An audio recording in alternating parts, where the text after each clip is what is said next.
In today's video, we have all kinds of NHL news and rumors to take a look at. In the rumor mill today, we're looking at the Montreal Canadiens. We have three different reports looking at some possible trades revolving around the Montreal Canadiens. We have some that indicate the Habs are still looking for what they call a big fish acquisition, trying to make another major addition, this time possibly on the blue line. Plus, a couple of reporters are suggesting some veteran guys be moved out. Could it be Brendan Gallagher, Josh Anderson, Christian Dvorak, or others? We'll discuss the possibilities and where they may end up. Plus, I want to discuss a little bit further the Toronto Maple Leafs ownership change between Bell and Rogers. Plus, the Sens reached a historic deal today to get a new downtown arena further along in the process. Plus, we have some more signings, including Dawson Mercer, Dylan Guenther, and a whole lot of other news, including some injury updates and some other updates on some unsigned RFAs coming up next.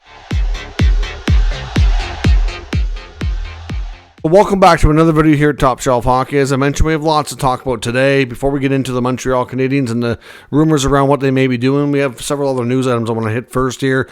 First up, I want to talk a little bit further about the Toronto Maple Leafs ownership change and sale that we heard talk of here as training camps opened a couple days ago.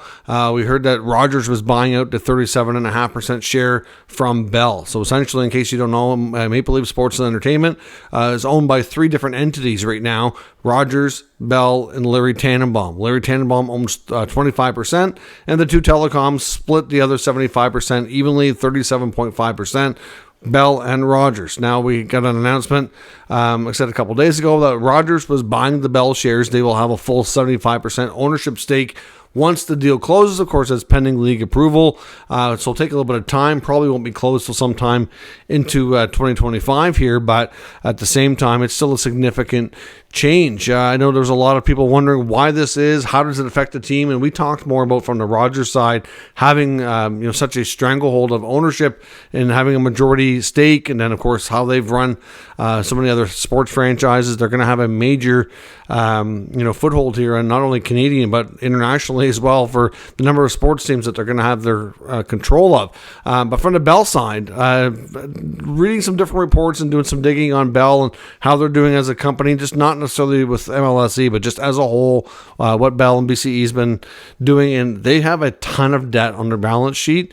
And this was kind of a situation where some reporters felt like Bell didn't really have a lot of choice here, that they really needed to find a way to get some cash into the business to pay down some debt, and this was one of their main enamored assets that they didn't really want to do, but it was one of the assets that they had that would generate a large cash flow very quickly given its significant value.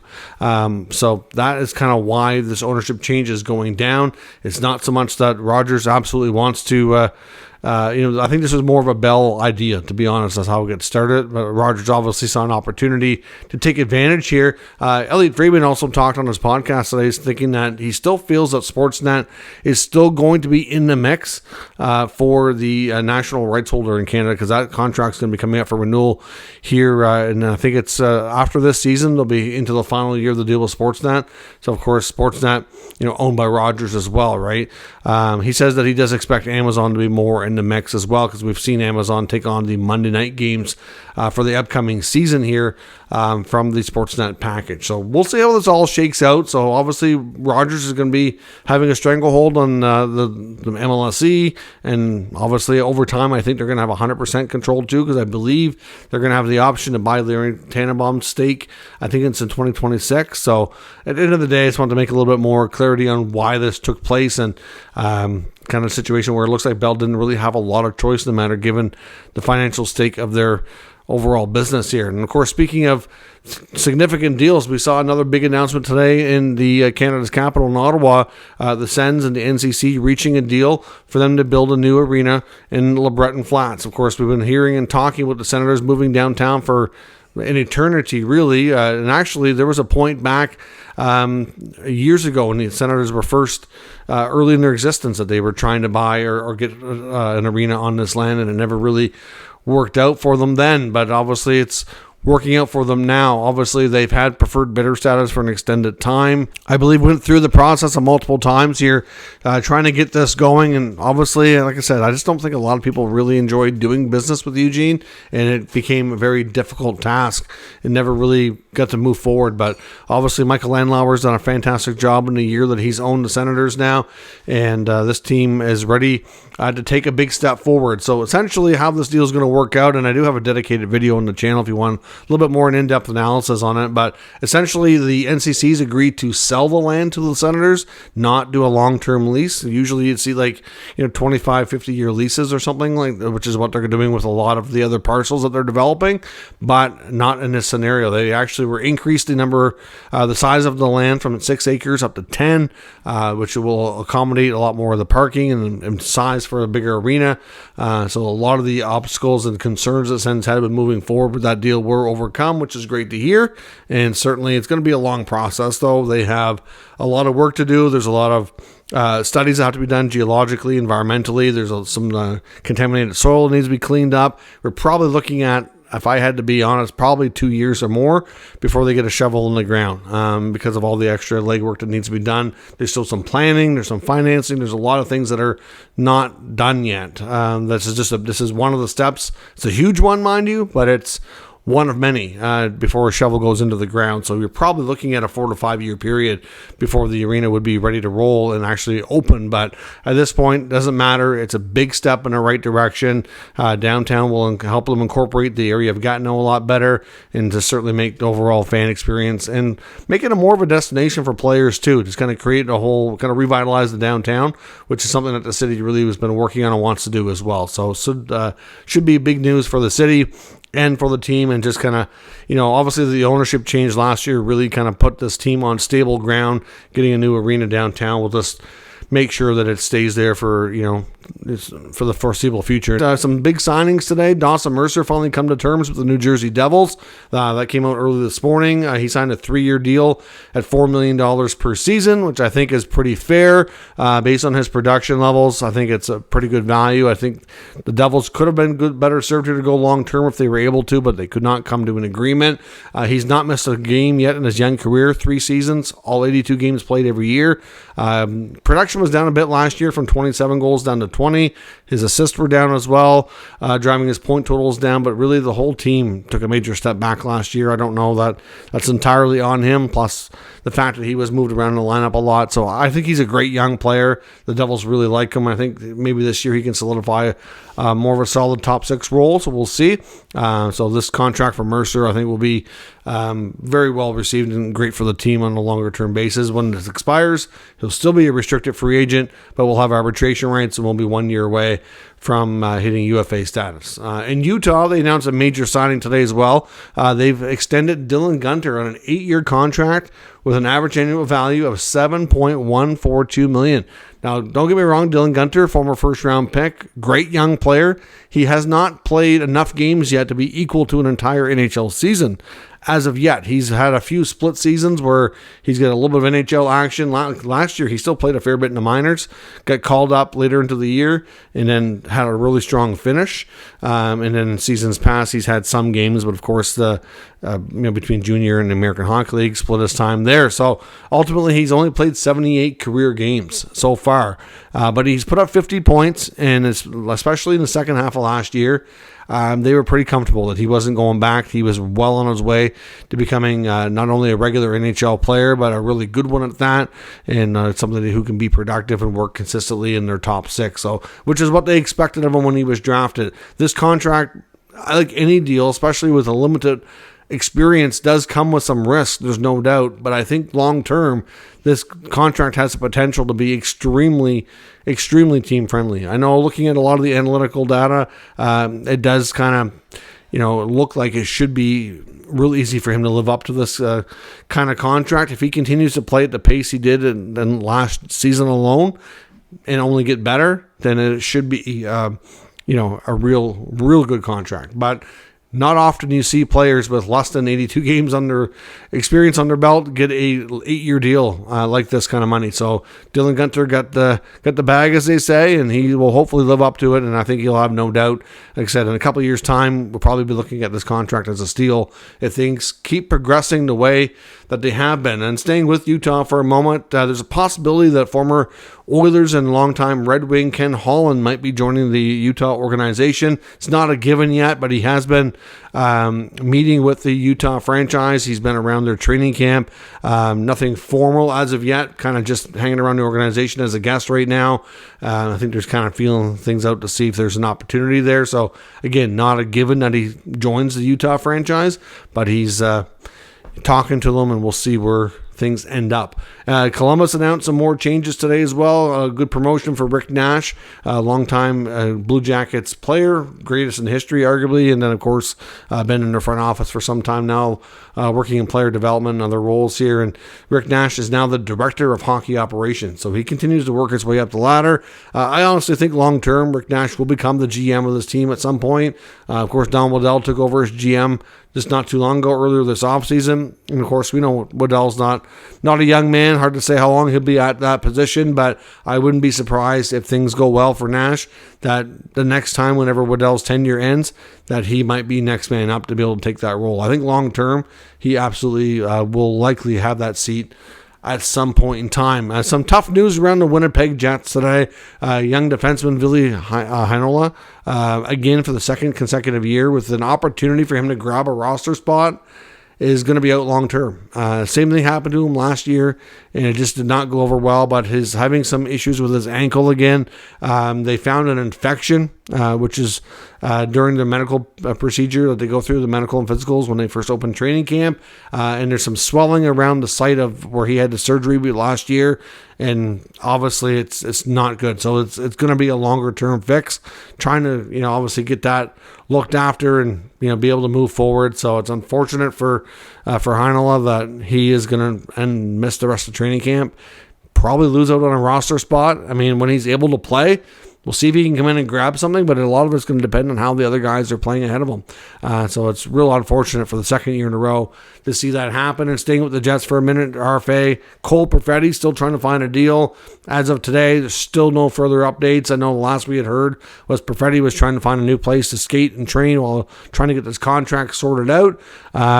So again, with some of these other deals coming up, like Mercer and Guenther, you think there might be some more comparables for them to look at, but it hasn't moved the needle. I mean, there was talk that his camp was using players like Shane Pinto and Gabe Vilardi as kind of comparable contracts to compare him to, and so far the Jets don't seem to be having it. So it's unfortunate he's not signing. Of course, Jeremy Swayman, there hasn't really been any, I haven't heard anything new today on Swayman. Obviously, it seems to be status quo. Still a big gap between the Bruins and Swayman, and they continue to try to find common ground. But how close we are to that, like I said, depending on who you ask out there, there's some that think it's a wide gap, some that think it's a small gap, and there's some that think it's somewhere in the middle. So I don't know what is actually the case right now, but all we know is that he remains unsigned, and we don't have really any significant updates for that at all right now. Now, on the rumor section of the video, we have lots to talk about when it comes to the Montreal Canadiens. I come across several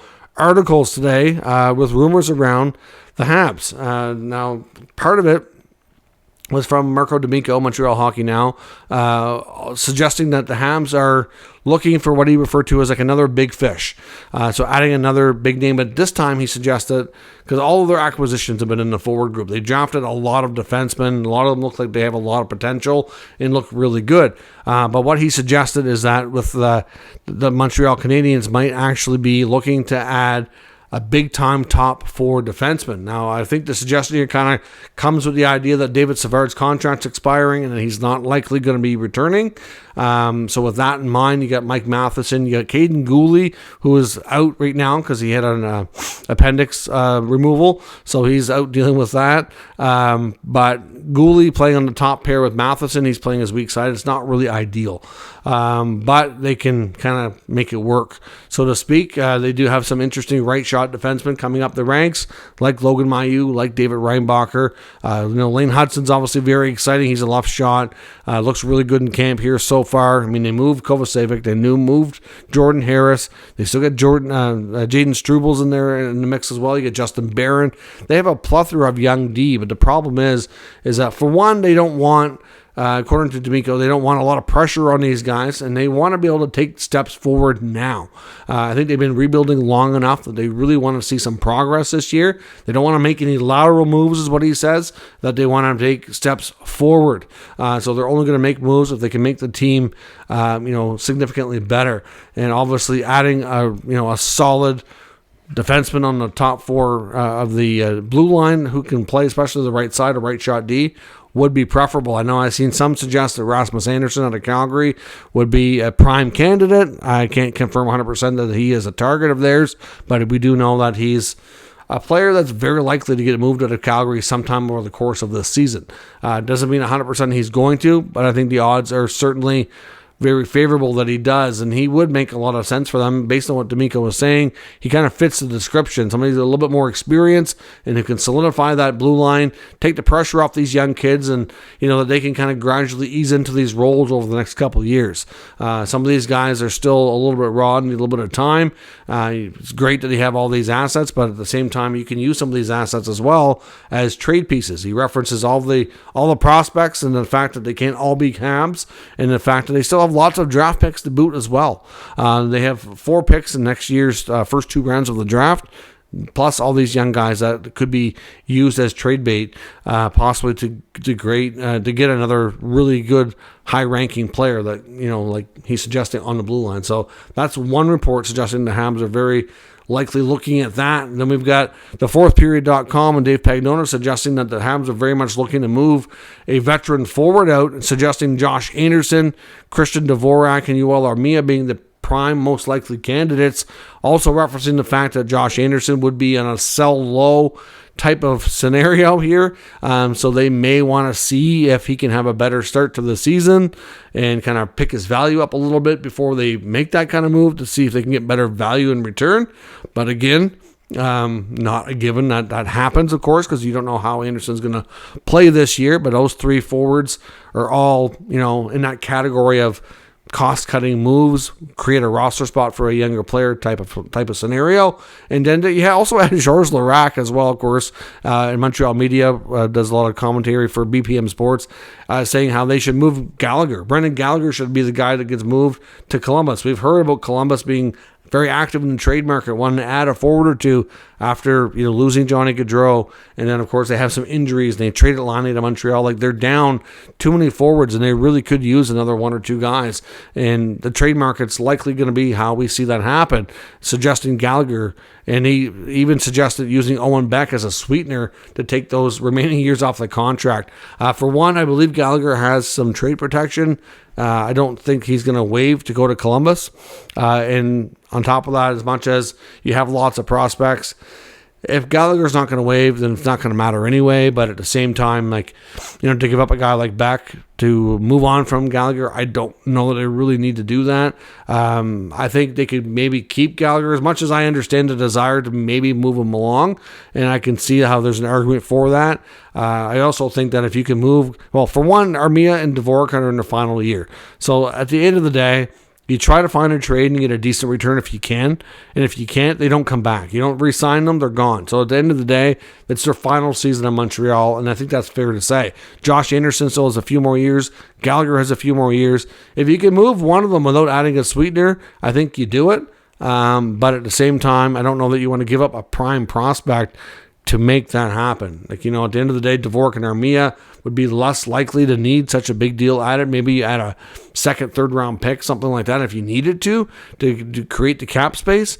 But that's about as far as you would go. I don't know that I'd be giving up a player like Beck, who looks to be a pretty solid 2-way guy. I mean, I kind of get where Larac's going, but I don't agree with how you go about doing it. So at the end of the day, I think I'd love to see them trade Gallagher. I think it'd be great to free up that kind of cap space and roster spot, but you do need some veterans. And say what you want about Gallagher, He's got a lot of experience. He's a good team guy. He seems to be well respected around the team.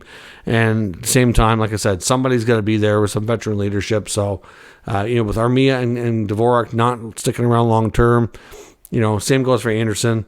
I mean, they're going to have probably a shorter rope with Anderson than they would with Gallagher, given the contract, given the protection of trades and what they can block and can't block, and the fact Gallagher's been there so long. So at the end of the day, I don't know what we're going to see. I do think that what Marco D'Amico was writing about, trying to go after a top defenseman, does make some sense. If they really want to push forward and try to be a playoff team this year and take a big step forward, then you would need an experienced blue liner, I think, to be added to that mix to take the pressure off those kids and let them develop for another year, because they're still pretty raw. There's lots of talent there, but there's not a lot of experience, especially if Savard isn't returning after this year. You get Matheson, and that's about it for experience. So I do see the strategy there and how it could make some sense. But we'll see what happens. Obviously, I do expect Montreal to kind of garner a lot of headlines here. We know that they're kind of getting antsy to get out of this rebuild and want to take a big step forward this year. And to do that, they very well might need to pull off another big trade. We'll see what happens. Let me know your thoughts on all of today's news and rumors in the comments, and we'll discuss further. If you're new to the channel, make sure you subscribe and stick around. We'll keep you up to date with the latest news, rumors, and analysis of all 32 NHL teams. Thanks for watching. I'll catch you next time.